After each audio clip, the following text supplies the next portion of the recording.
There is absolutely no consideration for that woman, Meghan, Duchess of Sussex, to be considered for any role on the Netflix show, The Gentleman. Yeah. We got to talk about this. It is absolutely unbelievable how the turnaround happened within less than 24 hours. Did Meghan, in her shady ways, cost herself any potential to be on that show, The Gentleman? Because you saw what I showed you about Meghan and what she usually does to stoke the possibilities. Is this something that she did that completely blew up in her face? You're not going to believe what's been unfolding behind the scenes. It's truly mind-blowing there is zero chance that Meghan, the Duchess of Sussex, is even being considered for any part in the Netflix series The Gentleman. That's right. Despite rumors or hopes otherwise, Meghan's name is nowhere near the casting table for that show. It's astonishing how quickly things changed, and that change took less than a day to fully unfold. Let me set the scene for you because this is where it gets really interesting. Just a short while ago, there were whispers, quiet murmurs floating around that Meghan might be in talks to join The Gentleman. The buzz was spreading through social media and entertainment circles, people speculating, could this actually happen? Could Meghan land a role on this high-profile Netflix project? But then, like lightning out of a clear sky, those whispers vanished, replaced by complete dismissal from insiders who just won't entertain her name in connection with the show anymore. Now, you might be wondering what on earth triggered this sudden turnaround. And we know that Meghan Markle tried to use the gentleman role to make sense of this announcement. But the problem is she's playing games that she is not equipped to deal with, because this is Hollywood, this is big business, and this is Netflix not wanting to derail one of its most successful dramas from Guy Ritchie in recent years. And there are major developments on this. In the past few hours, Netflix has now confirmed that a third series of The Gentleman will be made, but not confirmed that Meghan Markle is going to be part of it. And you will remember this bombshell reporting from Tina Brown over the weekend, who did a total 180 on her report just 24 hours earlier that Meghan had got a job, to say that the deal is now off. She wrote on her Fresh Hell Substack, I learned this morning that backlash against the casting of Meghan Markle in Series 3 of Guy Ritchie's Netflix series The Gentleman has been withdrawn. The backlash in the UK was so intense it became untenable to go forward. This does not bode well for Meghan's acting comeback in the UK. Could it be something Meghan did or perhaps didn't do? Based on patterns we've seen before, Meghan's reputation for stirring the pot or creating complications sometimes does more harm than good for her career prospects. You saw the examples we dug into earlier, how she tends to engineer situations that, while maybe meant to open doors, end up closing them tighter than ever. So the big question hanging in the air right now is, did Meghan's own choices or actions backfire spectacularly here? Did she mishandle her opportunity before it even had a chance to bloom, effectively shooting herself in the foot? It's a tangled web for sure. We're left wondering if something she has done, or the way she approached this particular opportunity, completely ruined any chance she had to be a part of The Gentleman. The details are murky and the timing is suspiciously sharp, but one thing's clear, this is a major and very sudden no-go for Meghan. What happens when the excitement in the United States starts to fizzle out, when big, headline-making commercial deals suddenly stop appearing? The two grifters of Montecito are now moving back to the UK. Thank God our prayers are answered. They're going to be somebody else's problem now. And it hit over the weekend that the reason, reports Tina Brown, who's a longtime reporter, and the reason, at least in part, that they chose to do it, she reports, is that the Duchess of Duplicity was well into negotiations for a job, an acting job in a Guy Ritchie project called The Gentleman, which is in its second season now, or it's about to premiere its second season. Whether it has a third season is actually still up in the air. But there was a negotiation, a discussion underway about if they get a third season, whether Meghan Markle might have a role in it. And no sooner had she reported that Then the Hollywood Reporter came out with a report saying it's not happening, saying there's been too much backlash already. There's no role for Meghan Markle in this project or really any other. And when public opinion takes an unexpectedly sharp turn towards skepticism and criticism, how do you flip the script so quickly that it almost seems like a complete reboot? The answer is a classic move in the playbook of public relations. You manufacture an illusion of huge, unstoppable demand. You spark rumors so compelling and grand that they spread like wildfire. You associate yourself with prestigious, widely celebrated franchises that already command massive audiences and respect. Then, you simply watch as the internet amplifies every whisper, every hint, and every planted story, turning it all into what feels like a tidal wave of enthusiasm. But this tactic, while clever, depends on one crucial thing: understanding your audience deeply. In this scenario, the rumor mill churned out whispers about a gritty, violent gangster series, distinctly British in flavor, supposedly helmed by none other than Guy Ritchie, the master of the British crime genre. On paper, it seemed like a perfect fit: a respected director, a beloved cinematic style, and a thrilling new chapter starring a well-known figure. Is this something that she did that completely blew up in her face? Because Meghan Markle's potential for acting and having somewhat of a comeback in Great Britain, I believe, is already over, because this is like one of the most humiliating things that can happen to you on a global stage. See, she thought she was being cute by trying to give people the idea of her being on a show. Because one moment it was she's starring in it, and then the next there's preliminary talks. Look, I just have one question. Who leaked this story? Who leaked it, y'all? Yeah, because it doesn't make sense. That is the question. I believe it was Meghan Markle. And I want to give props to my girl, Paula M., because she was on to this as well. She and I were talking about it.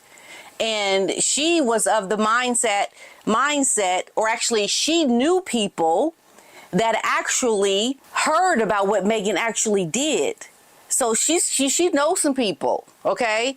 Because if this latest reporting is correct, somebody may have just made a huge mistake, or essentially just thought they were too confident coming back to the United Kingdom, thinking that they were going to be all that in a tic-tac. Yet, the creators severely underestimated one powerful factor: the collective, vivid historical memory held by British viewers. The response wasn't a mere polite rejection or a soft shrug of disapproval. No, it was a resolute and overwhelming wall of resistance, a public uprising of sentiment that echoed loudly across social media, news outlets, and everyday conversations throughout the UK. British audiences were crystal clear. They had absolutely no interest in seeing a former member of the royal family, someone whose public image hinged on delicate issues of trust and tradition, stepping into the shadowy world of gangsters and crime dramas. The backlash was sharp, unyielding, and deeply rooted in a complex mix of respect for history, cultural identity, and a sense of what felt authentic in essence: a refusal to allow this narrative to take hold on British soil. Claiming that Meghan was on the verge of signing a major multi-million-dollar endorsement deal to become the new face of Dior. Yeah, remember that? It was being reported. But then the representatives for the French luxury house of Christian Dior, they quickly and publicly debunked the claims, stating that there was no contract negotiations happening and no truth to these reports.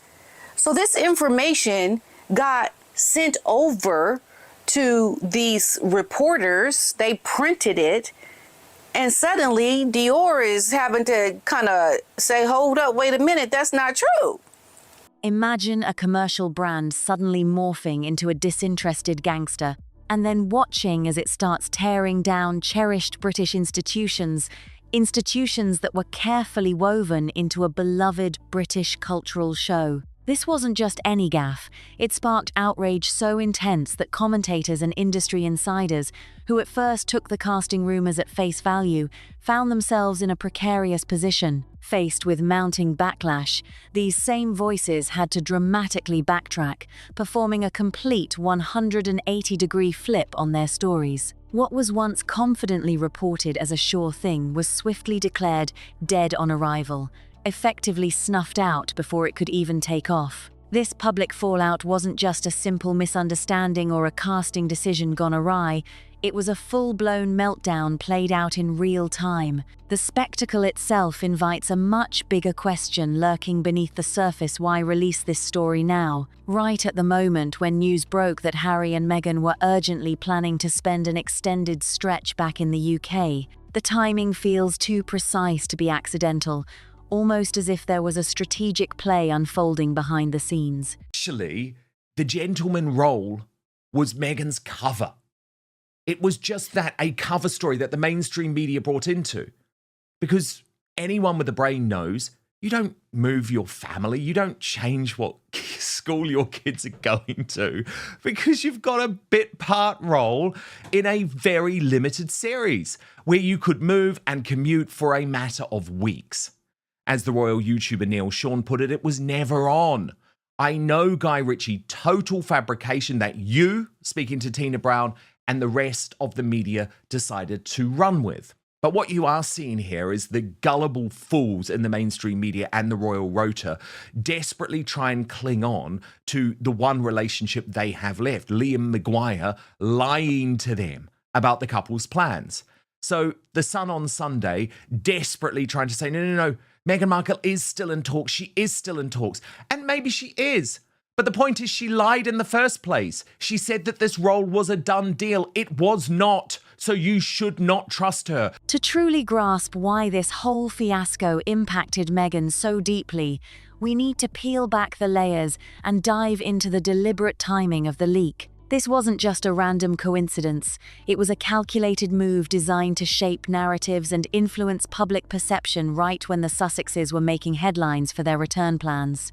The leak's timing hints at a savvy understanding of media cycles and public sentiments, potentially aiming to cast a shadow over Meghan's endeavours or unsettle the already fragile dynamics surrounding the couple's relationship with the British establishment. Unpacking this moment reveals a complex web of intentions, where every detail, every whisper, seems to play a role in a much bigger game. The story of landing a major acting role in London was far more than just a hopeful comeback in the entertainment world. It was cleverly crafted as a strategic storyline to divert attention. Meghan hadn't officially been cast. Nothing was official, but we were seeing headlines that she was, okay?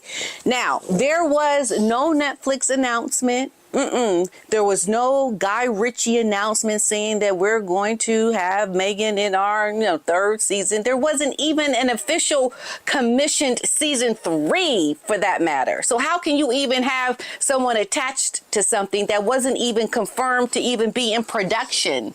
But suddenly, the story was everywhere, okay?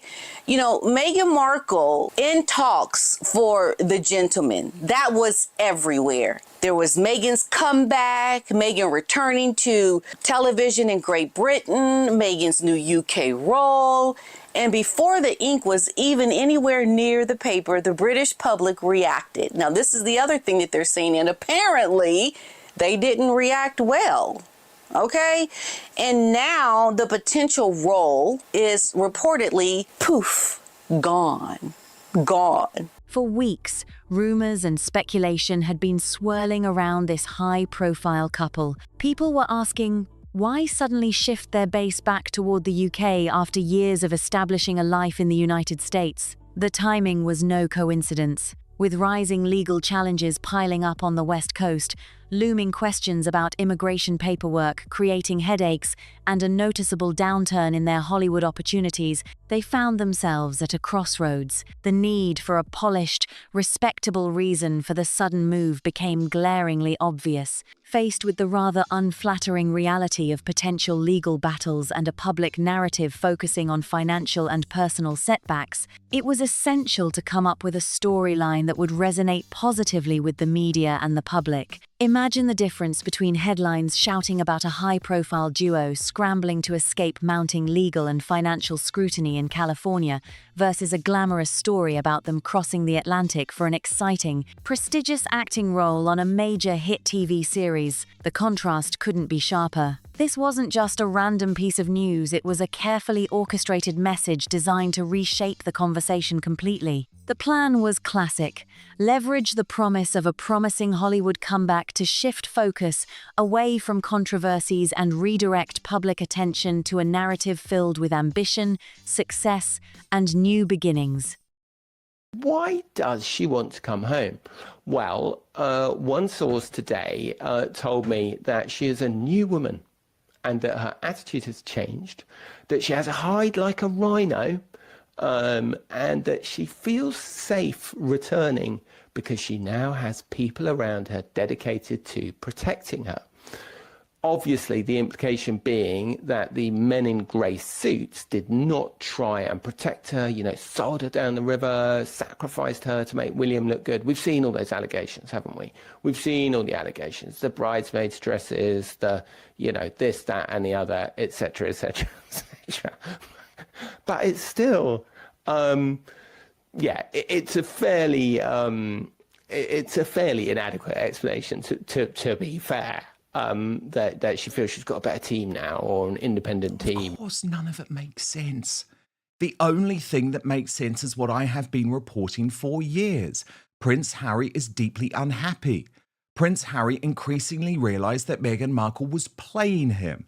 Prince Harry understood that Meghan Markle was even selling the pitch for a post-divorce autobiography once Vanity Fair confirmed the rumours, which were first reported by folk like me. In doing so, they aimed to control the narrative, maintaining their image while navigating a tricky transition both professionally and personally.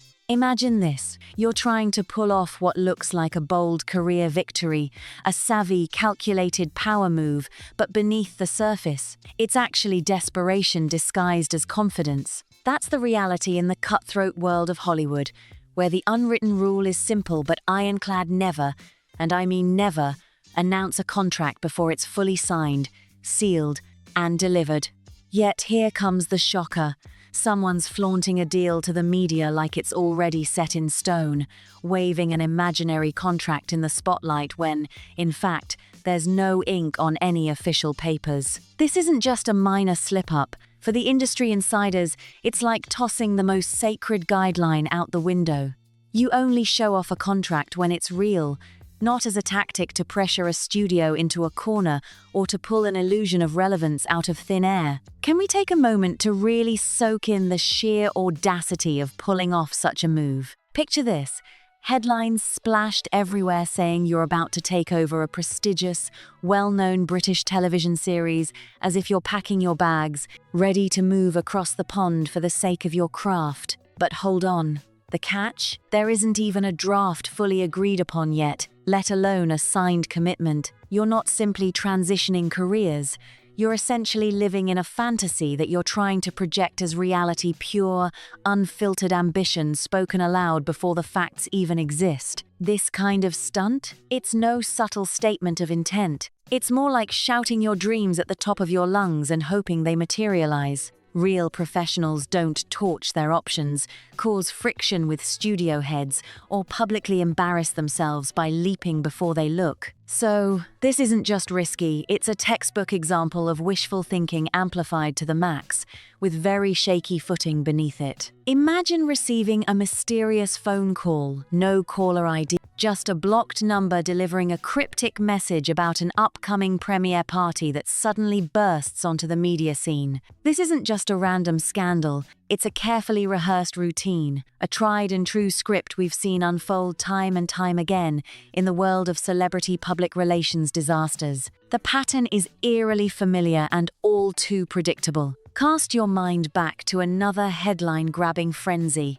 one that consumed global media outlets and fashion blogs alike. Rumors exploded, suggesting that Meghan Markle was on the cusp of landing an enormous, headline-worthy ambassadorial deal with none other than Dior, the iconic French luxury fashion house. This speculation spread like wildfire, with news outlets trumpeting that Meghan was poised to become the glamorous new face representing the pinnacle of French haute couture on the global stage. For days, this narrative dominated conversations within high fashion circles and mainstream media. Everyone was buzzing, captivated by the prospect of Meghan stepping into this prestigious role. It was the kind of story that commanded attention, blending celebrity, style, and exclusive brand partnerships into a perfect media storm. But then, in an unexpected twist, Dior took a bold and exceptional step. Instead of letting the story continue to swirl unchecked, the luxury brand issued a rare, unambiguous public statement,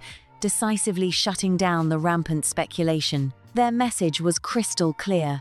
No negotiations were taking place, and there was no truth to the rumors about Meghan signing any sort of ambassadorial deal with them. This proactive denial immediately recalibrated the media narrative, sending shockwaves through the rumor mill and reminding everyone how quickly perception can be shaped and just as swiftly corrected when brands step forward with the facts. The details of this official communication made their way directly into the hands of the press, closing the door on unfounded reports and restoring a sense of clarity to the swirling web of speculation. When those reporters ran the story, printing those claims like they were gospel truth, the response from Dior was swift and a bit defensive, as if they suddenly had to step in and say, "Wait a second, that just isn't accurate." But here's where it gets even more interesting. Over in the UK, the so-called data projections Dior wanted to discredit were actually spot on. People didn't just brush the story off with mild curiosity, they reacted with a storm of frustration and outright disbelief.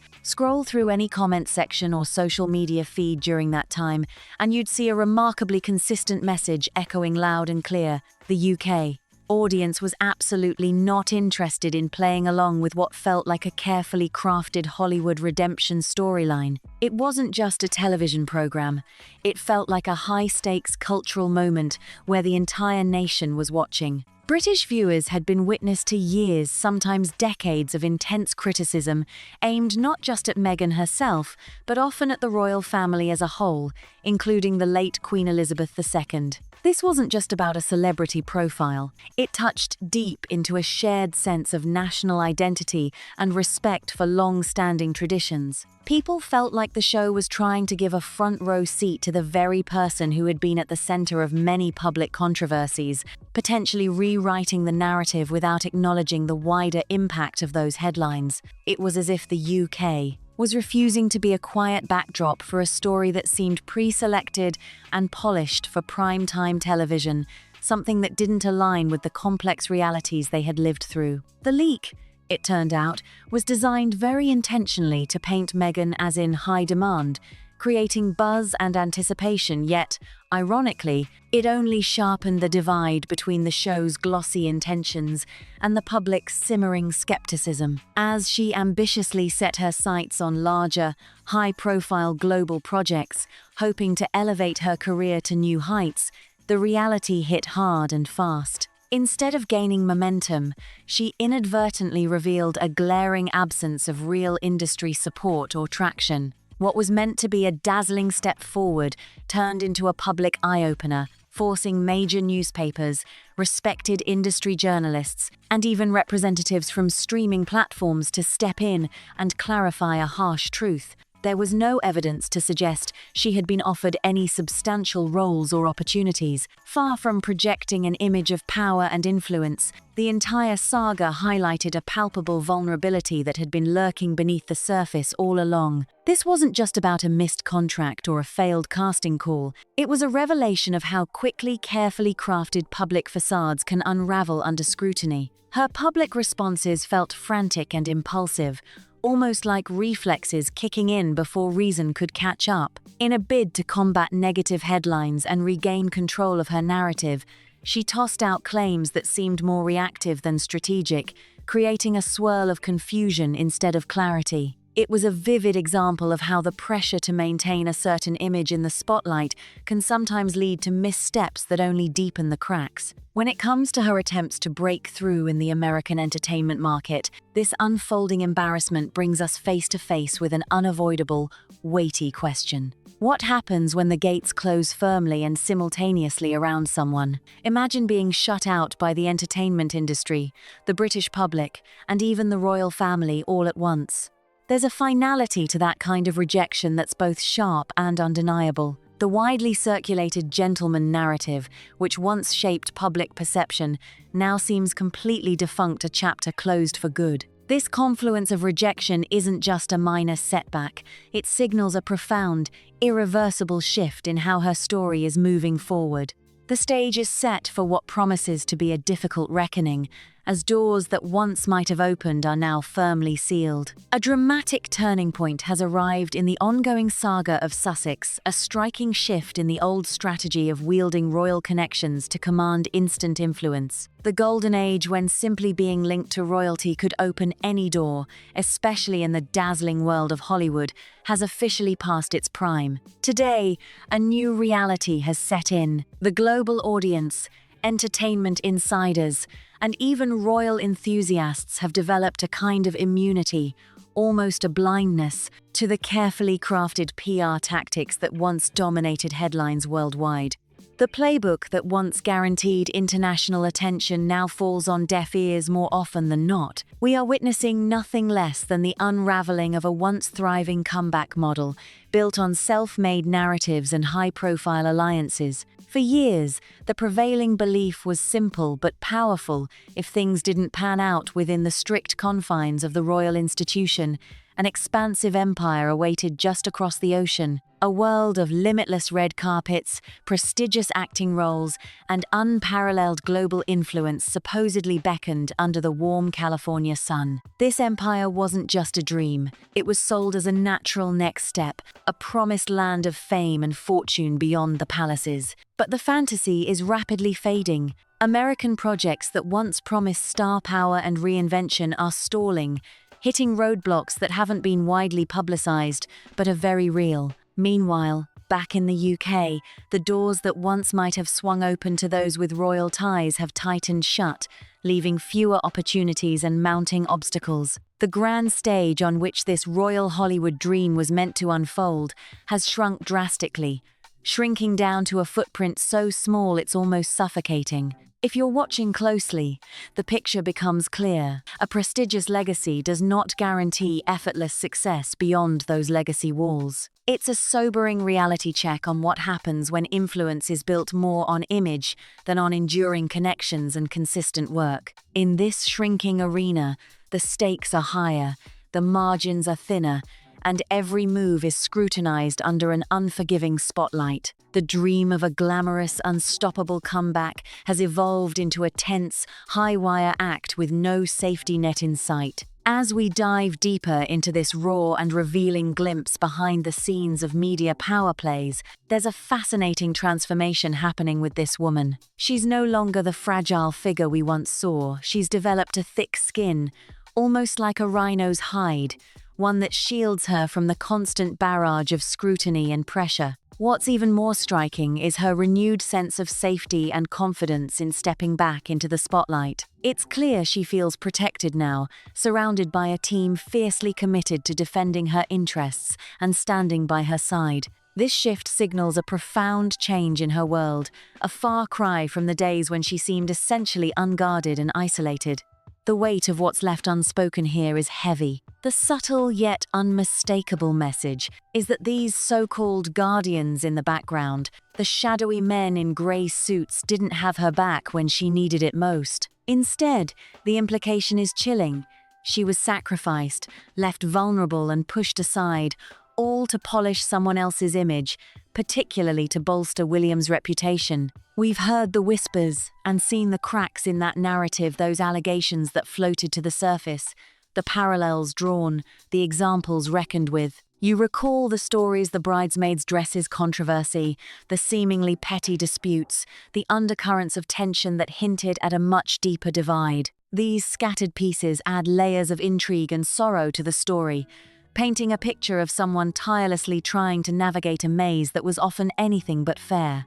Even so, the explanation offered about her newfound team, her protection, her empowerment is still somewhat incomplete. It feels like a patchwork attempt to clarify something much bigger and more complex. She clearly feels stronger, yes, and better supported. But the deeper truth is that it's not just about having people around her, it's about finally reclaiming a voice and a presence that had been overshadowed and at times deliberately diminished. This isn't just a story about battles lost or won, it's a testament to resilience, to sunlight breaking through the cracks of a long and difficult journey. As we close this chapter, it's worth reflecting on how the narrative of power, protection, and perseverance plays out not only here but in many lives intersecting with the relentless glare of public scrutiny.